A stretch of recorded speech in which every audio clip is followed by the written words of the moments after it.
They were supposed to be one of us. They were supposed to represent us.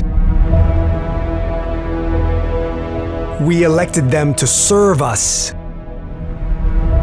to look out for our best interests, for our country's best interests.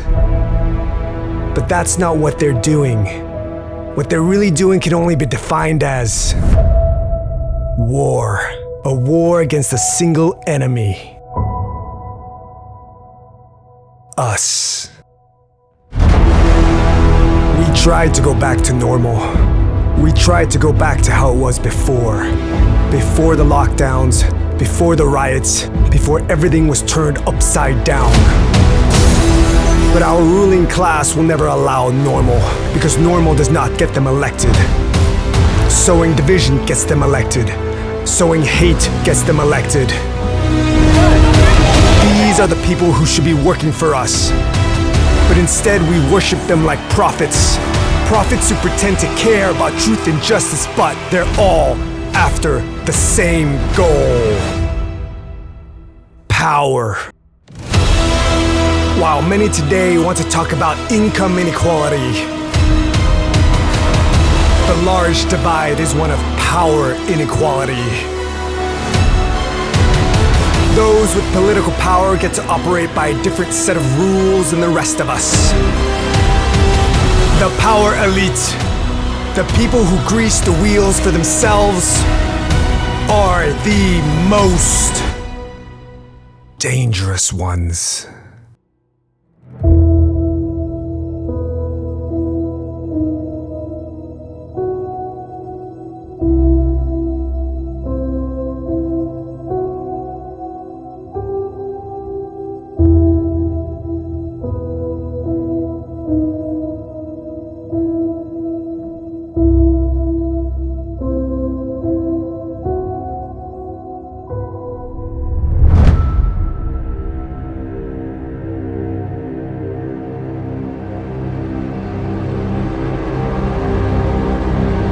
So if they're not working for us, who are they really working for? They are working for a veritable army whose objective is to make our government do its bidding. But instead of uniforms and body armor, this army wears suits and white collars. Instead of rifles, they carry phones and influence. And instead of carnage, they bring money. Lots of it. This is the army of 13,000 lobbyists occupying Washington, D.C. They pledge their allegiance to industries, not flags. They serve the pharmaceutical and drug companies, the insurance industry, oil and gas companies, and on to the tune of billions per year in legalized bribery. But what about us, the people, the normies? We don't matter to them because they don't work for us anymore. They have new owners now. This is an impressive crowd, the haves and the have-mores. Some people call you the elite.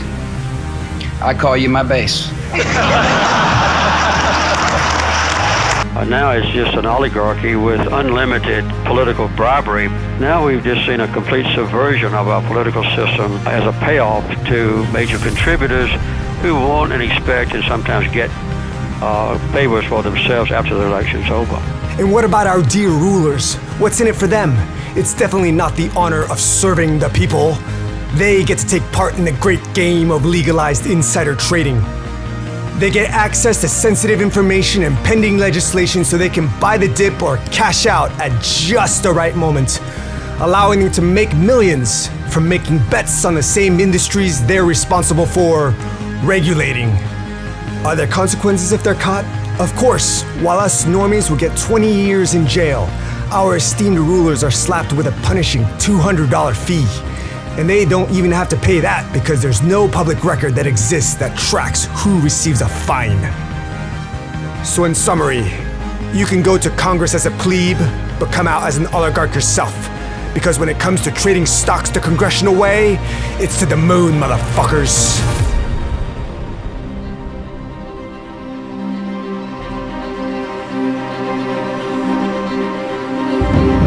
So how do they keep doing this and getting away with it?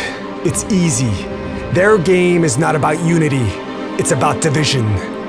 In 1924 in New York City, the governor of the Bank of England, Montague Norman, made a speech at a fancy dinner for the US Bankers Association and said, "When through process of law the common people lose their homes, they will become more docile and more easily governed through the strong arm of the government. By dividing the voter through the political party system, we can get them to expend their energies in fighting for questions of no importance." So the game was started. The pigs and the wolves used their media companies to stoke the flames of division, devolve the masses into tribalism, and we won't care about the rigged system they created. Keeping the Volk at each other's throats instead of pitchforking the aristocrats is an old game, one that's now gone digital and works better than ever. Because if they can keep us divided by race and nationality, then we won't pay attention to the fact that we're really divided by class.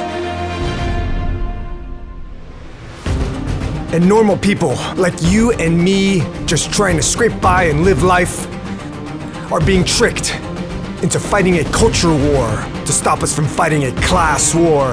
And it's always set up as a two-party paradigm, isn't it? So pick your team and get your hate on. Right versus left. Democrat versus Republican. Pro-choice versus pro-life. Pro-guns versus pro-gun control. Vaxxed versus unvaxxed. Race versus race. You versus me, when it should really be you and me versus them. It's a strange game, and the only winning move is not to play. I want to clarify some things. First, I am not advocating or encouraging any violence whatsoever. I am not an expert, and I don't claim to be one. My aim is to entertain, and I hope you learn something as well. Second, when I mean the ruling class is waging war on us, I'm referring to a psychological war.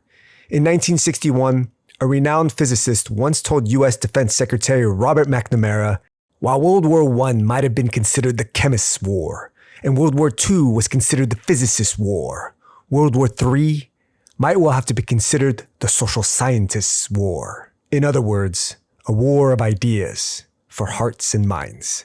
I hope you enjoyed this video. If you did, please like and comment so I can continue making them, and subscribe so you will not miss the finale of At the Speed of Greed, Part 3, The Sheep, aka us, the normies, the people. See you then.